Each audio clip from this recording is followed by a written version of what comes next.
who owns the plum tree? Well, the plum tree is in their their renter's backyard. That's where the original plum tree started. And then last year, with all the rain, it grew like it was on steroids. All right, so something up between the fences. You submitted some photographs as well as you. That's the stump between the fences. Between the fences? That's correct. So am I correct in assuming that it is because it is between the fences that this plum tree is on property that is shared by both of you? I believe that the end of the fence, when I measured my square footage of my property, is the end of my property. Your fence is the end of your property? That's correct. Would it be fair to say that the stump is not on the defendant's property because it's beyond their fence?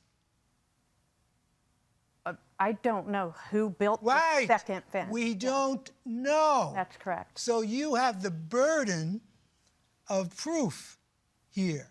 And as I understand it, Mr. and Mrs. Makovsky, you actually sued the plaintiff for approximately $200, claiming what, that she was responsible for half the cost of removing the tree. Am I right? Right.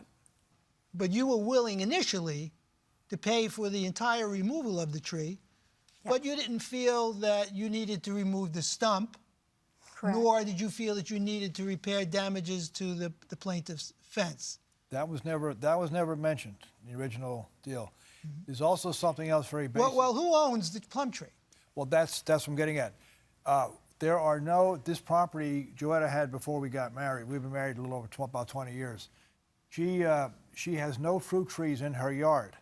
And this is a plum tree, and Viola admitted, and that she'd gotten fruit off the tree. And we don't have any fruit trees, and it's certainly not one of our trees. We think the tree just grew up. Well, she's not being accused of stealing plums No. from the tree. No, That's no. not what we're talking But about. she right? did say that she had enjoyed the plums for all these years. But it was not. We don't have any plum trees or any fruit trees at all, Your Honor. The thing is not our tree. Why don't we simply add up the costs to remove this tree and split it between the two of you? I'm pretty sure that's what I was trying to do all along, but I do want to correct that the tree that on our side that we removed, that she says is a shoot off of that, is not a plum tree. Was not a plum. Well, I'm not. I don't know what you call a person who's an expert in trees. I'm not that person. Right. So I can't figure this out. But we never got any fruit off of any of our trees. All right, Judge Tawalda might be more conscious of the trees. Right? Ms. Hirschman, you are suing for the replacement of your fence. Can you describe the damage done to your fence as a result of this stump or this tree? Well, in my picture evidence, it shows the new fence that we had built and then mine leaning. You can see where it's not straight up. So this fence here that's leaning is yours? That's correct. Okay, and there's a stump in between is what you're saying? That's correct. That's pushing yours forward. Okay. How old is your fence? Pardon me? How old is your fence?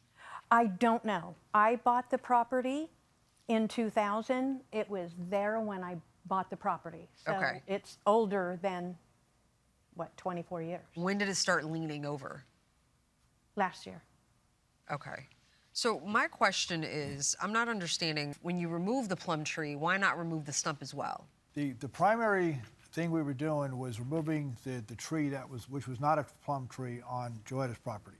But then once we removed that, then she wanted the stump taken out. Then she said she wanted a new fence put up. It was one thing after the other, and it was never going to end.